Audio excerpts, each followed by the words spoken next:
संसार धाम नललीनलोक त्राणाय कारुण्यघनाघनत्वं प्राप्तस्य कल्याणगुणार्णवस्य वन्दे गुरो श्रीचरणारविन्दं वन्दे गुरो श्रीचरणारविन्दं वन्दे गुरो श्रीचरणारविन्दम्।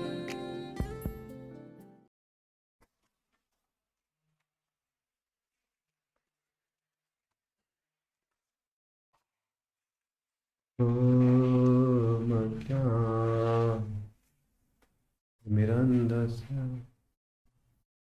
ज्ञानाञ्जनशलाकया चक्षुरुन्मिलितं येन तस्मै श्री गुरुवे नमः। नमो विष्णुपादाय कृष्णपृष्ठाय भूतले श्रीमते भक्तिवेदांत स्वामी नाम। नमस्ते सरस्वती देवे गौरवाणी प्रचारिणे निर्विशेष शून्यवादी पाश्चात्य देशतारिणे। जय श्री कृष्ण चैतन्य प्रभु नित्यानंद श्री अद्वैत गदाधर शिवासादि गौर भक्तवृंद। हरे कृष्णा कृष्णा कृष्ण हरे हरे, हरे राम राम राम हरे हरे। हरे कृष्णा हरे कृष्णा। तो आज हम लोग गीता के पहले अध्याय से पढ़ेंगे। हमने परंपरा के बारे में चर्चा की, कैसे ज्ञान हमें परंपरा में लेना है। तो प्रभुपाद जी बहुत ही विशेष आचार्य हैं, इन्होंने शुद्ध भक्ति का प्रचार किया। इससे पहले भी गीता थी, लेकिन गीता को लोग केवल भौतिक भोगों को प्राप्त करने के लिए यूज कर रहे थे। आज प्रभुपाद जी की कृपा से भगवत गीता को जो सच्चा लाभ है उसको उठा पा रहे हैं लोग। आइए पहले श्लोक को पढ़ते हैं। धृतराष्ट्रवाच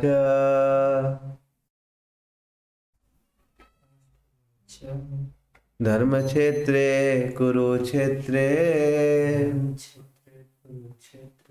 संवेतायुत्सव मामका पांडवाश्चैव किम अकुर्वत संजय।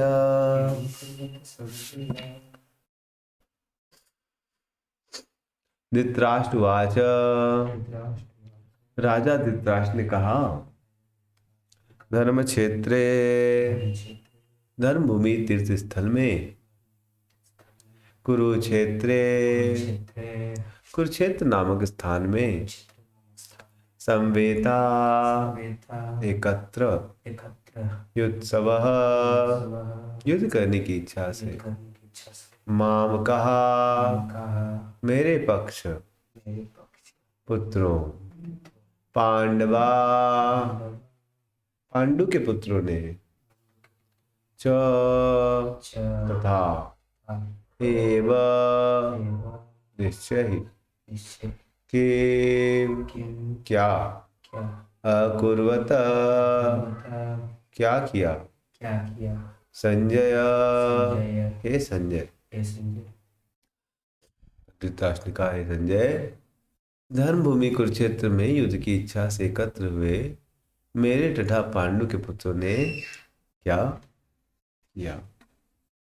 तात्पर्य श्रील प्रभुपाद जी के द्वारा, भगवत गीता एक बहुपठित आस्तिक विज्ञान है जो गीता महात्म्य में सार रूप में दिया हुआ है। गीता क्या है? एक विज्ञान है।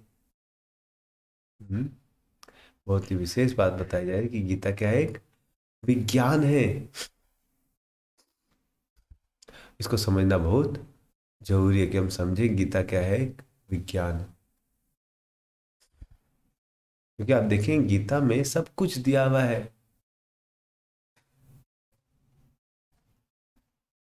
कि हम कौन हैं, हम कहाँ से आए, हम क्या करेंगे तो सुखी होंगे, क्या नहीं करेंगे तो क्या करना चाहिए, नहीं करना, सब कुछ कहाँ दिया हुआ है, भगवत गीता में दिया हुआ है। भगवता पढ़ते तो भगवान तो देखिए, जब सब कष्टों का कारण अर्जुन का क्या था कि उसको सही से जानकारी नहीं थी कि वो कौन है क्या है। इसलिए अर्जुन विचलित हो रखे थे, भ्रमित हो रखे थे। लेकिन गीता सुनने के बाद उनको सब सब कुछ क्लियर हो गया। नष्ट मोहो स्मृति लब्ध्वा, मेरी सब मोह खत्म हो गई है और मुझे समझ में आ गया कि मैं आपका दास हूं, मैं आत्मा हूं, मैं शरीर नहीं हूं, शरीर का कोई नुकसान नहीं कर सकता है। तो इस प्रकार से अर्जुन गीता के ज्ञान से सब कुछ समझ गए। इसलिए एक विज्ञान है। तो भगवत गीता एक बहुपठित आस्तिक विज्ञान है जो गीता महात्म्य में सार रूप में दिया हुआ है। इसमें यह उल्लेख है, क्या उल्लेख है, कि मनुष्य को चाहिए कि वह श्री कृष्ण के भक्त की सहायता से संविक्षण करते हुए भगवत गीता का अध्ययन करे और स्वार्थ प्रेरित व्याख्याओं के बिना उसे समझने का प्रयास करे। तो जीवन में सबसे महत्वपूर्ण क्या है, गीता से भी ज्यादा महत्वपूर्ण क्या है? गीता तो बहुत सारे घरों में रखी, हाँ, कौन ऐसा बात का घर होगा जिसमें गीता नहीं हो। लेकिन ज्यादातर गीताएं कैसी हैं, उनमें श्लोक तो वही है, लेकिन वह भक्तों के द्वारा उसकी तात्पर्य नहीं दी गई है। इसका तात्पर्य लोग अपने अपने मन से देते हैं। लेकिन यह भगवत गीता प्रभुपाद जी वाली क्यों विशेष है कि इसमें एक भक्त तात्पर्य दे रहे हैं। इसलिए जीवन में भक्त का होना बहुत जरूरी है, क्योंकि बाकी लोग थोड़े स्वार्थी होते हैं। जैसे एक बार एक व्यक्ति एक ज्योतिष के पास गया कि भाई मेरे जीवन में बहुत तकलीफ है, क्या करें। जैसे आज एक स्टूडेंट ने मुझे फोन किया सुबह, मुझे बात करनी बहुत कष्ट में हूँ। क्या कष्ट है बताइए भाई। बोले प्रभु जी मेरे परिवार वाले सब जेल चले गए। बोले हुआ क्या? बोले प्रभु जी उनकी कोई भैया की पत्नी थी, भाभी थी, तो वो बेचारी कल मर गई और उसके रिलेटिव लोग ने केस ठोक दिया कि इन्होंने लोगों ने मर्डर किया। तो इस बच्चे का नाम छोड़ के बाकी सबका नाम पे किया, सबको जेल में डाल दिया। तो बहुत दुखी था कि मुझे हम लोग तो मारे नहीं, फिर हम लोग पे ऐसे कैसे सबको जेल पे डाल दिया, बिना गलती के फंस गए। मतलब बिना गलती के थोड़ा ना फंसे हैं, हमने कुछ गलती की थी, हमें पता नहीं है। बिना गलती के कोई नहीं फंस रहा है, कुछ गलती की थी जिसकी जानकारी हमें नहीं है। जैसे मान लीजिए कोई अगर अभी बत्ती चला दे कोई और फिर भूल जाए तो क्या बिल नहीं आएगा? या कोई मान लीजिए बहुत ज्यादा आइसक्रीम खा ले, यहाँ तक फिर सुबह गला खराब हो जाए, उसको याद नहीं कि आइसक्रीम खाया था, तो बोलेगा अरे मैं तो कोई गलती नहीं की, सुबह से उठ के तो मैं कुछ नहीं किया, फिर भी मेरा गला कैसे खराब होगा? तो इसीलिए बहुत सारे लोग स्वार्थ प्रेरणा से क्या करते हैं, गीता की टिप्पणी देते हैं कुछ पैसे कमाने के लिए। बहुत बार लोग, आज में देखा कोई घर में एक आदमी आगे कीर्तन उर्तन कर रहा था 2-3 मिनट, और वो जाते हैं साइकिल से आते हैं, मृदंग एक हाथ में करताल है, एक ही हाथ में दोनों चीज लगा के बजाते भी, करताल भी बजाते हैं और सबसे पैसा लेते हैं। 5-10 मिनट कीर्तन करेंगे, हरे कृष्णा 1 मिनट करेंगे और फिर बोलेंगे पैसा डोनेशन दीजिए।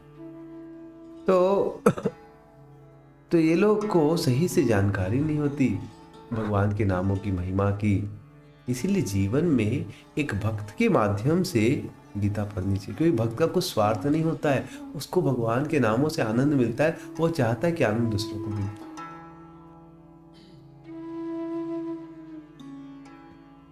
इसलिए हमारा बहुत बड़ा भाग्य है कि हम प्रभुपाद के तात्पर्यों के द्वारा गीता समझने का प्रयास करें। इसलिए जो भी प्रभुपाद की गीता पढ़ता है भक्त बन जाता है। इतनी महिमा है इस गीता की। क्योंकि आजकल हम देखते हैं कि लोग परेशान है। एक आदमी ज्योतिष के पास गया कि बहुत कष्ट है जीवन में। तो उसने देखा होगा, हाँ तो बोला आपको शनि का 37.5 का दोष है, तो क्या करना पड़ेगा? बोले यज्ञ करवाएंगे, आप 5,000 रुपया दीजिए, तो उससे आपका कालबली यज्ञ हो जाएगा, आपका कली दोष निवारण यज्ञ करेंगे। तो 5,000 तो है ही नहीं हमारे पास। तो 5,000 नहीं है, मैंने उतना पैसा तो नहीं, पर ठीक है हम मिनी वाला कर देंगे, मिनी यज्ञ, वो 1,000 रुपये में हो जाएगा। बोला 1,000 रुपया भी नहीं। बोला एकदम, फिर हम कुछ मंत्रा फूक देंगे, 100 रुपया दे दो। बोला उतना भी नहीं। बोला हम बहुत छोटा वाला कुछ कर देंगे, आप समझो 10 रुपया दे दो। समझ रहे? बोलता 10 रुपया भी नहीं। समझ रहे? तो उस ज्योतिष को बड़ा गुस्सा आ गया, बोला भाग यहाँ से। बोला क्या गया, भगा क्यों रहे? बोला अगर तेरे पास 10 रुपया भी नहीं तो तय कली क्या शनि क्या बिगाड़ेगा? तो इसीलिए तो चले जाए यहाँ से। तो देखिए इस प्रकार से बहुत बार बहुत लोग को कुछ स्वार्थ होता है, ज्योतिष करते कुछ कमाने के लिए, भगवान कथा करते कुछ कमाने के लिए। तो ऐसे लोग से कथा सुनने से ज्यादा लाभ नहीं होता। इसलिए बता रहे हैं कि इसमें यह उल्लेख है कि मनुष्य को चाहिए, क्या चाहिए? कि वह श्री कृष्ण के भक्त की सहायता से संरक्षण करते हुए भगवत गीता का अध्ययन करे और स्वाद प्रेत व्याख्याओं के बिना उसे समझने का प्रयास करे। अर्जुन ने जिस प्रकार से साक्षात भगवान कृष्ण से गीता सुनी और उसका उपदेश ग्रहण किया, उस प्रकार की स्पष्ट अनुभूति का उदाहरण भगवत गीता में ही है। यदि उसी गुरु परंपरा से निजी स्वास्थ्य प्रेरित हुए बिना तो 2 चीजें, गुरु परंपरा में सुनना है और बिना कोई स्वार्थ के किसी को भगवत गीता समझने का सौभाग्य प्राप्त हो तो वह समस्त वैदिक ज्ञान तथा विश्व के समस्त शास्त्रों के अध्ययन को पीछे छोड़ देता है। वेरी गुड पॉइंट यहाँ पर आया है। तो हमें गुरु परंपरा में सुनना चाहिए और कोई स्वार्थ के बिना। गुरु परंपरा में सुनने से शुद्ध लोगों से सुनेंगे, उनका कोई स्वार्थ नहीं, वो कथा बोल रहे आपके फायदे के। और हमें भी सुनना चाहिए बिना कोई स्वार्थ के लिए। ऐसा नहीं कि हम गीता सुन रहे हैं, इससे क्या होगा, मेरा बिजनेस चलना चालू हो जाएगा। समझ रहे हैं? हमें समझना चाहिए कि मैं बिजनेस चालू हो नहीं हो तभी दुखी हूं, ये भगवान मुझे ज्ञान दे जिसके द्वारा मैं सही से जीवन का पालन कर सकूं। तो इसलिए बोले यदि उसी गुरु परंपरा से निजी स्वार्थ से प्रेरित हुए बिना किसी को भगवत गीता समझने का सौभाग्य प्राप्त हो तो वह समस्त वैदिक ज्ञान तथा विश्व के समस्त शास्त्रों के अध्ययन को पीछे छोड़ देता। इसलिए भक्तों का जीवन में होना बहुत जरूरी। पाठक को भगवत गीता में न केवल अन्य शास्त्रों की बातें मिलेंगी, अपितु ऐसी बातें मिलेंगी जो अन्यत्र कहीं से उपलब्ध नहीं है। यही गीता का विशिष्ट मानदंड है। तो बाकी शास्त्रों में क्या है कि आपको अच्छा बच्चा चाहिए, अच्छा बच्ची के लिए पैसा चाहिए, शादी करना है, ये करना है, वो करना है, वो सब शास्त्रों में मिल जाएगा। लेकिन सब शास्त्रों में ये नहीं मिलेगा कि कैसे आपको यह भौतिक चीजों में सुख नहीं है, यह सब शास्त्रों में नहीं बताया। बहुत सारे शास्त्रों में बताया कि आपको अच्छा स्त्री चाहिए, अप्सरा के साथ आप स्वर्ग में जाके भोग कर सकते। तो ज्यादातर शास्त्रों में भोग प्रवृत्ति के बारे में बताया, लेकिन भगवान से प्रेम करने के बारे में सब शास्त्रों में ये जानकारी नहीं दी। इसलिए यह गीता बड़ी विशेष ग्रंथ है। इवन विष्णु भगवान समझा रहे हैं, सर्वधर्मान परित्यज्य मामेकम शरणम व्रज। आप मेरी शरण लो, मेरी कथा सुनो, सब कुछ ठीक हो जाएगा। अनन्य चिंतयन्तो मां। आज हम आपको एक उदाहरण देंगे कैसे जीवन में अगर आप भक्तों के माध्यम से भक्ति करते हैं तो बहुत आगे बढ़ जाते हैं। बहुत लोग अपने मनमानी भक्ति करते हैं, जो उनको अच्छा लगता है भक्ति करते हैं। जब मन में आएगा जब करेंगे, जब मन में आएगा तो कुछ करेंगे, गीता पढ़ेंगे, नहीं मन में आएगा तो नहीं करेंगे। नहीं, गुरु वैष्णव के निर्देशन में भक्ति करनी चाहिए। समझ रहे? तब जाके आपकी भक्ति क्या होगी, गाढ़ी होगी। इसलिए भक्ति कैसे करनी चाहिए? गुरु वैष्णवों के निर्देशन में करनी चाहिए। तो एक बार एक व्यक्ति के अंदर भौतिक इच्छा थी, वो ब्राह्मण की बच्ची की शादी नहीं हो रही थी, तो भगवान शिव जी से प्रार्थना कर, शिव जी मेरी बच्ची की शादी करा दीजिए। तो शिव जी का बहुत अच्छा मंत्र जप किया, तो शिव जी क्या हो गए? खुश हो गए। और शिव जी जब खुश हो गए तो पूछा, भाई क्या दें आपको? बोले मेरी बेटी की शादी नहीं हो रही, कुछ पैसे चाहिए। अच्छा, धन चाहिए? बोला तुम क्या करो, सनातन बाबा के पास चले जाओ, वृंदावन में वो जप कर रहे, उनके पास जाओगे तो उनके पास खजाना मिल जाएगा। बोला अच्छा। तो वो तुरंत निकल गए और वृंदावन की ओर जाने लगे। अब उनके मन में भक्ति का भाव आ रहा है कि मुझे भक्त से मिलना है, लेकिन मन में क्या इच्छा है? उनसे क्या लेंगे? क्या लेना? उनसे धन लेना है, खजाना लेना है। कोई बात नहीं। तो इस प्रकार से उन्होंने क्या किया, खूब पहुंचे। जब वृंदावन सनातन गोस्वामी के पास गए, बोले महात्मा जी प्रणाम किया कि सुनिए सुनिए, मुझे शिव जी ने भेजा है, बोला आपके पास कुछ खजाना है। सनातन गोस्वामी तो भगवान के नामों में लीन थे, समाधि से बाहर आए, भगवान का जप कर रहे थे, हरे कृष्ण कृष्ण कृष्ण हरे हरे, राम राम राम राम हरे। बोले अच्छा, आपको खजाना चाहिए, शिव जी ने भेजा? हाँ, वो जो मेरी डस्टबिन है ना, उसमें फेंकी हुई। उसको लगा मजाक करे क्या? पारस मणि कोई इतना महत्वपूर्ण जो धन है, पारस मणि जो जिसके स्पर्श से सब कुछ क्या हो जाता है, सोना बन जाता है, उसको कोई क्या आपके गले में सोने की अगर चेन है तो आप उसको क्या डस्टबिन में फेंकेंगे? हाँ, तो फेंकेगा अपने सोने की चेन डस्टबिन में? कोई नहीं फेंकेगा, समझ रहे? तो उसको थोड़ी क्या हुआ, वो समझ में नहीं आया कि ऐसा कैसे कोई व्यक्ति कर सकता है कि वह सोने की चेन कहाँ फेंक दिया? डस्टबिन में फेंक दिया। तो उसे विश्वास नहीं हुआ, लेकिन वो देखा तो सचमुच में देखा कि पारस मणि कहाँ रखी हुई थी? डस्टबिन के अंदर। उसको विश्वास नहीं हुआ, तो उसको प्राप्त किया तो बड़ा खुश हो गया, हरि बोल, वाह। फिर चेक किया काम कर रहा है कि नहीं, फिर लोहे को छुआ तो देखा लोहा क्या बन गया? सोना बन गया। अब तो मैं करोड़पति बन गया। सोचिए 1 किलो सोना मतलब 50 लाख रुपए, मतलब ऐसे करके 1000, पूरा गेट स्टील का था, उसको छुआ 1000 किलो सोना हो गया। ऐसे तो उसका अरबों खरबों रुपए हो गए। पागल हो गया, बहुत आनंद में था, वाह वाह, हरि बोल हरि बोल हरि बोल हरि बोल हरि बोल, मेरी बेटी की शादी हो जाएगी, मजा आ जाएगा, हरि बोल हरि बोल। अब बहुत पैसा हो गया, मैं बड़ा घर बना लूंगा, ये कर दूंगा वो कर दूंगा, पूरा आनंद में चला। तो लेकिन थोड़ी देर बाद निराश हो गया, क्योंकि भौतिक सुख का क्या लक्षण है कि थोड़ी देर तक आपको अच्छा लगता है। जैसे किसी को बहुत साल से इच्छा कि मैं टॉप कर जाऊं, टॉप कर जाऊं, टॉप करेगा तो बड़ा अच्छा लगेगा, लेकिन कुछ सेकंड बाद फिर अच्छा लगना पड़ता। भौतिक दुनिया के सुख का ऐसा ही लक्षण। कोई भी कुछ भी कीजिए, आप बहुत बड़ी से बड़ी चीज कीजिए, जब तक करेंगे तब तक लगेगा करके दिखाना, करके दिखाना, करके दिखाना। घर बनाना, घर बनाना, घर बनाना, 20 साल बाद आपने घर बना लिया, फिर 2-4 मिनट बाद उसका कोई यूज नहीं लगता, समझ रहे? तो कोई को लगता है शादी करनी, शादी करनी, शादी करनी, शादी फिर थोड़े बाद उतना कोई उसमें कोई चाम नहीं रह जाता। इस प्रकार से भौतिक सुख जो है वो देखने में बहुत आकर्षित लगता है, लेकिन प्राप्त करने के बाद थोड़ी सी सुख होता है, उसके बाद फिर वो आनंद देना बंद कर देता है। ऐसा भौतिक सुख का लक्षण।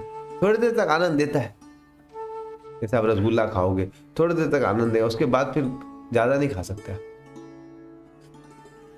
समझ रहे? मान लीजिए पनीर की सब्जी बनती है फीस्ट में, तो बहुत अच्छा लगेगा, पनीर पनीर बन, लेकिन कितना खाएगा? समझ रहे?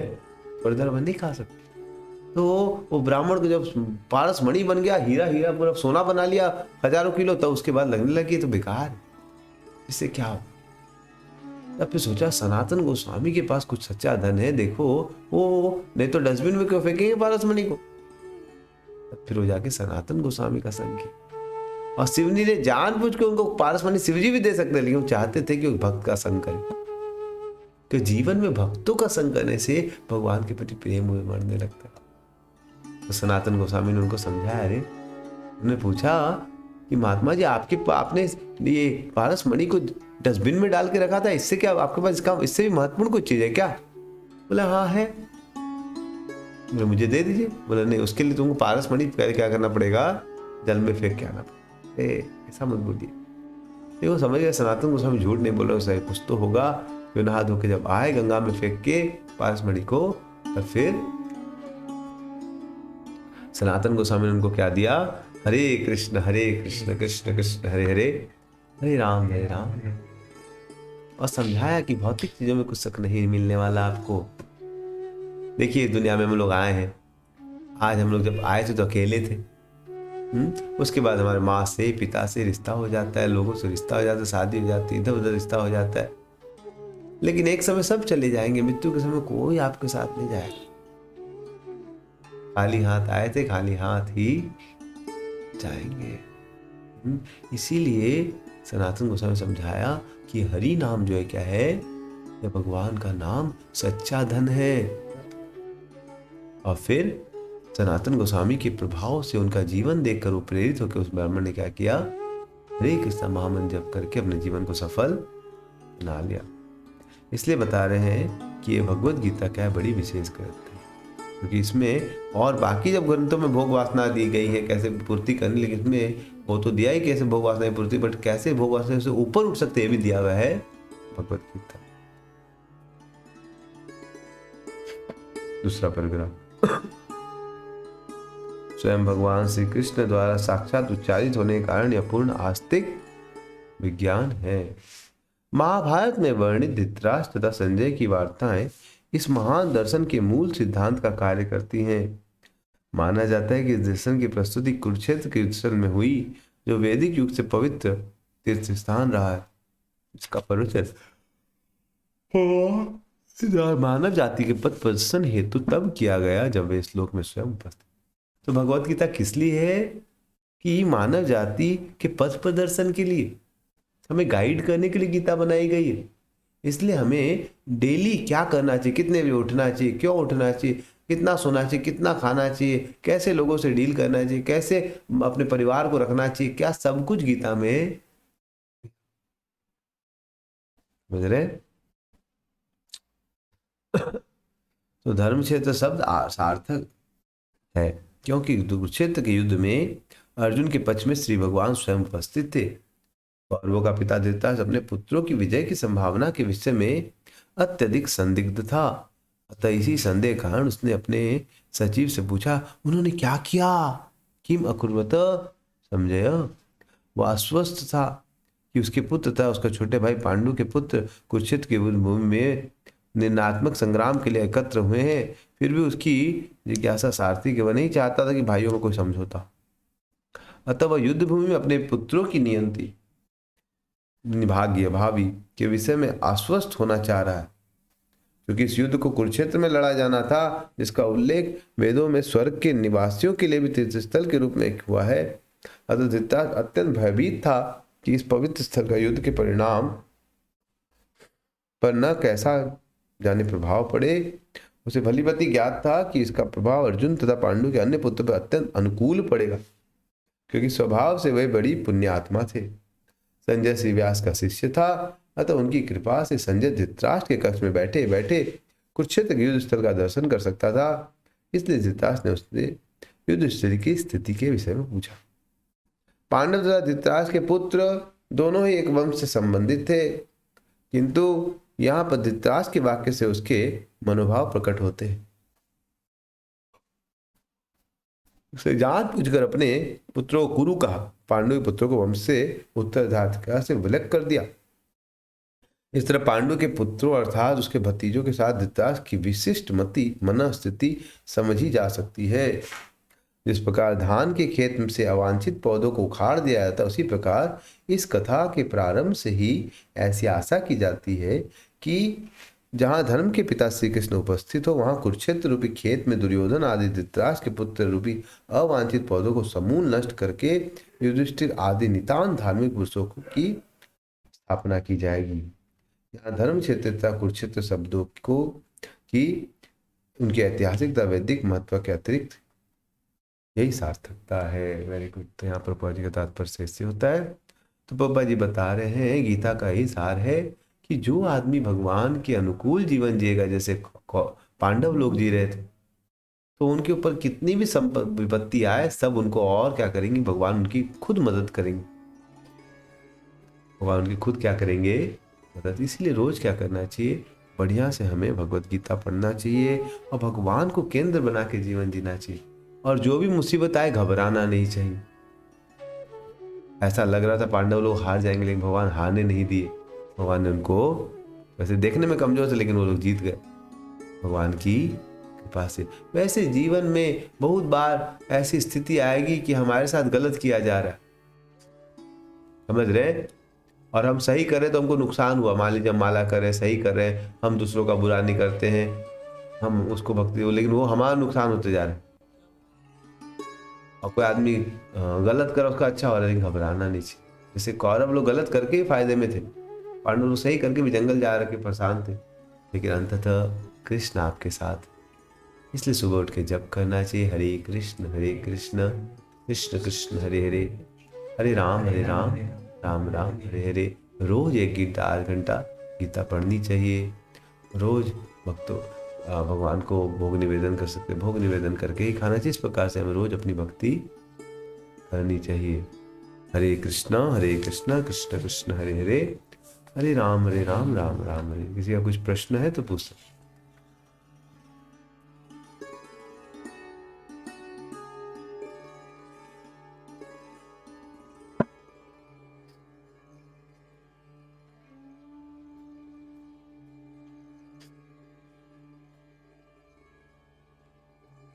ठीक है, तो मैं प्रश्न पूछता हूँ, कुछ समय बाकी है। एक प्रश्न है सभी से कि आप लोग गीता पढ़े, इससे पहले भी बहुत सारी गीता बहुत लोगों ने पढ़ी, मैंने पढ़ी थी बहुत सारी गीता, लेकिन यह गीता पढ़ के मैंने देखा मेरे जीवन में भक्ति उदित होने लगी, समझ रहे। इसीलिए आप लोग नहीं पढ़ा होगा, बहुत सारे लोग तो बहुत 2-3 बार पढ़ चुके गीता। तो कुछ लोग बता सकते गीता पढ़ के उनको क्या लाभ हुआ। आपको किसी को लाभ हुआ गीता पढ़ के, और हुआ तो क्या लाभ हुआ, 1-2 जन भक्त बोल सकते हैं। क्या हम लोग अभी गीता पढ़े प्रभुपाद जी की 1 महीने से हमने भूमिका पढ़ी, कुछ लाभ हुआ क्या, या बहुत लोग पहले से पढ़ चुके, कुछ लाभ हो रहा है हमें।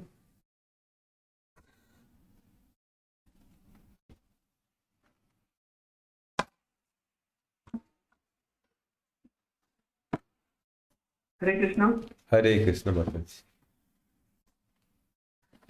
तो कुछ लाभ हो रहा है गीता पढ़ने से। गीता पढ़ने से जीवन में काफी बदलाव आया है। वो गीता मैंने भी पढ़ी, गोरखपुर वाली गीता में। मतलब गीता तो वही है, लेकिन उसमें भावार्थ विग्रह उस तरह से नहीं दिया हुआ है जो कि सबको समझ सके, सबके जीवन में मतलब बदलाव। प्रभुपाद जी की जब मैंने गीता पढ़ी तो इसमें मतलब जीने का क्या ढंग है। जो अपने माया में फंसे हुए हैं, हम लोग को अभी तक यही पता नहीं था कि हम क्या है, हम मतलब शरीर है कि आत्मा है, कि मतलब हमें क्या करना चाहिए जीवन में। इतना लगाव था संसारिक जीवन से। तो इसको पढ़ने से हमें समझ में आता है कि क्यों आए हैं हम इस जीवन में और हमें क्या करना है। इसका लक्ष्य, इस गीता को पढ़ने से हमें लक्ष्य पता चल रहा है कि हम जीवन में आए हैं तो हमें क्या करना चाहिए। बहुत अच्छा। जीवन की जीने की शैली बदलती है ये, और हमें मोह माया से भी कुछ मतलब हटाती है गीता पढ़ने से। जो अपने लोग जितना आसक्ति जो है अपने जीवन में आसक्ति आ रखी है, गीता पढ़ने से थोड़ी आसक्ति कम होती है। जीने का ढंग समझ में आता है कि हम लोग जो भाग रहे हैं हमें पता ही नहीं है कि कहाँ जाना है, लेकिन गीता पढ़ते तो हमें समझ में आता है कि हम क्यों आए हैं और किस लिए आए हैं और हम क्या करना है हमें जीवन में आके। बहुत कुछ मतलब गीता से हमें मतलब प्रेरणा मिल रही है। हमें तो बहुत अच्छी लगी गीता पढ़ने से। हमें जीवन की हर कुछ प्रॉब्लम भी आती है तो समझ में गीता पढ़ने के बाद लगता है कि वो प्रॉब्लम हमें गीता में हमारे जीवन की सारी प्रॉब्लम नजर आ रही कि ये जो प्रॉब्लम जो है अगर सारी उसको प्रॉब्लम का हल है इसके अंदर, गीता के अंदर। तो इसको पढ़ने से हमें बहुत शांति भी मिली और जीवन में काफी बदलाव भी आया। हरे कृष्णा। हरे कृष्णा। तो बहुत अच्छा पॉइंट बताया माता जी, कैसे अपने आप हमारा क्या होता है, अहम और ममेती कम हो जाती है। भक्ति करने से क्या कम हो जाती है? अहमता का भाव कम हो जाता है, ममता कम हो जाती है, भगवान के प्रति प्रेम उमड़ने लगता है। क्योंकि प्रभुपाद जी के माध्यम से पढ़े, उससे पहले भी गीता पढ़े, लेकिन कोई कृष्ण में प्रेम नहीं आ रहा। लेकिन प्रभुपाद जी का ऐसा प्रेम है कि हर पेज में वो कृष्ण को, जैसे अभी हमने एक पेज पढ़ा, उसमें प्रभुपाद बोल रहे हैं कि भगवान कृष्ण ने दुर्योधन लोग जो गलत फसल के समान थे उनको हटा दिया और युधिष्ठिर जैसे अच्छे व्यक्तियों को सब क्या किया, केंद्र में डाल रखा। तो ऐसा पढ़ने से भगवान पे श्रद्धा आती है, विश्वास आता है। ठीक है, और कोई कुछ बोलना चाहेंगे? हरे कृष्ण प्रभु जी।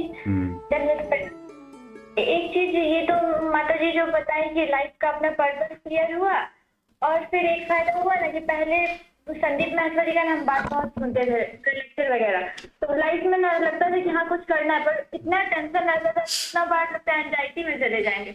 और अभी भक्ति में आके हुआ सेवा वही है, पर एक मतलब मन में शांति के साथ काम वही हो रहा है, और मन में शांति भी है और भक्ति भी है आगे। पहले भगवान जी को मतलब कुछ पता ही नहीं था उनके बारे में, और अभी बहुत कुछ पता चला।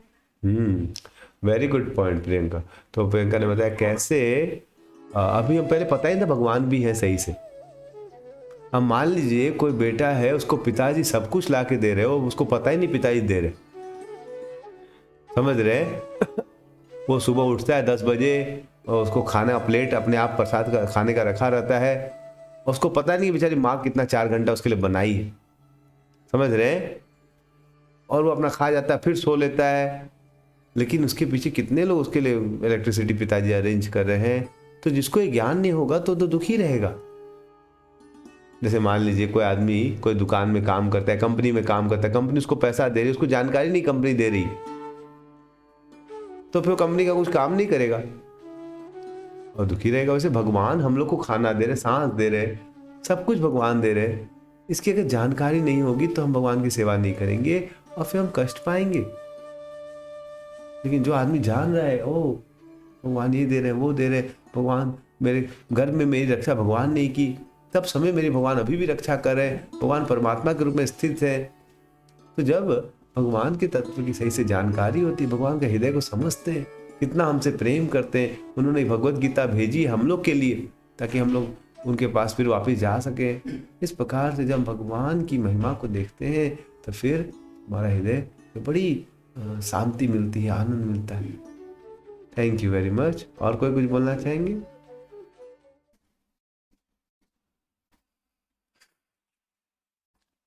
हरे कृष्ण प्रभु जी। हरे कृष्ण। यस आयुष्पुर। भागवत गीता पढ़ने के बाद एक चीज जो सबसे ज्यादा क्लियर हुआ कि देवी देवता और भगवान में क्या अंतर है, उसके बारे में समझ आया। तो परमेश्वर कौन है और देवी देवता का पूजा क्या होता है, देवी देवता कैसे परमेश्वर से विभिन्न है, ये पता चला। ये बहुत ज्यादा जरूरी था। दूसरा बात, जैसा माता जी ने भी बताया कि हम लोग शरीर नहीं आत्मा है, ये पहले पता भी नहीं था।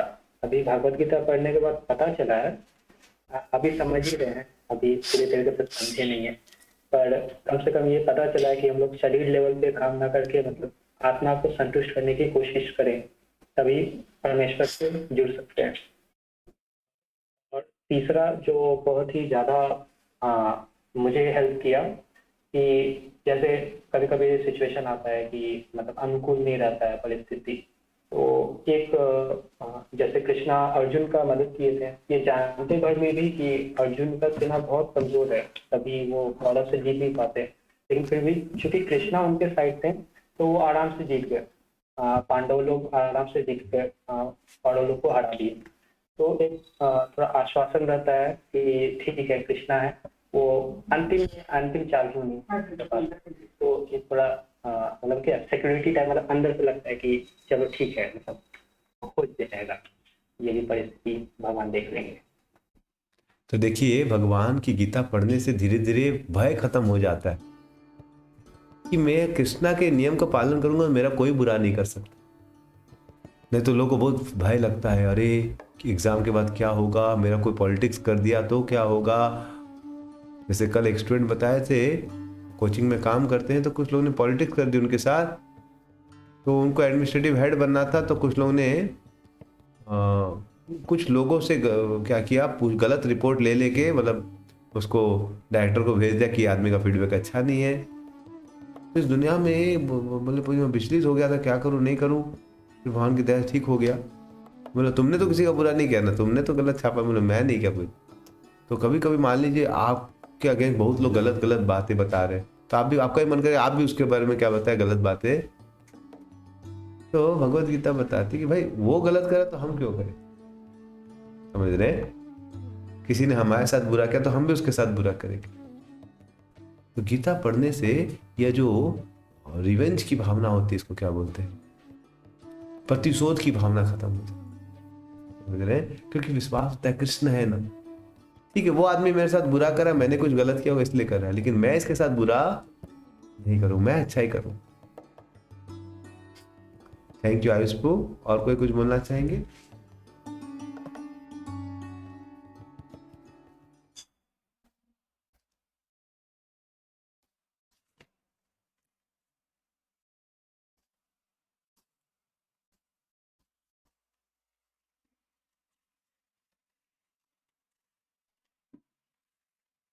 गीता से क्या लाभ हुआ आपको?